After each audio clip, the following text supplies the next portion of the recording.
হ্যাঁ হ্যাঁ, প্রেম আছে, গান আছে। একটা গান তো আমাদের রিলিজ হয়েছে, মায়া, অলরেডি। তো এটার ফিডব্যাক খুব ভালো।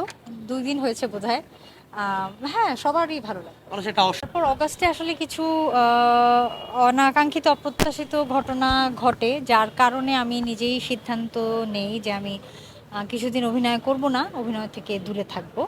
এটা আমার নিজেরই ব্যক্তিগত সিদ্ধান্ত ছিল কিছু কারণে। যাই হোক, সেটা থেকে আমি এখন সরে এসেছি।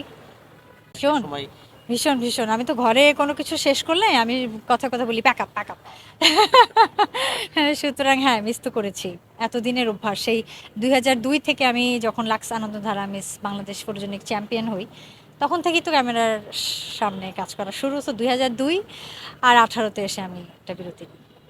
গল্প বা সিনেমা একটা সাবজেক্ট কেন্দ্রিক হয়, এটাকে আসলে সবার না কিন্তু সময় রিপ্রেজেন্ট করবে, নাকি আসলে সব বয়সের মানুষ সবার জন্য আসলে সিনেমাটা?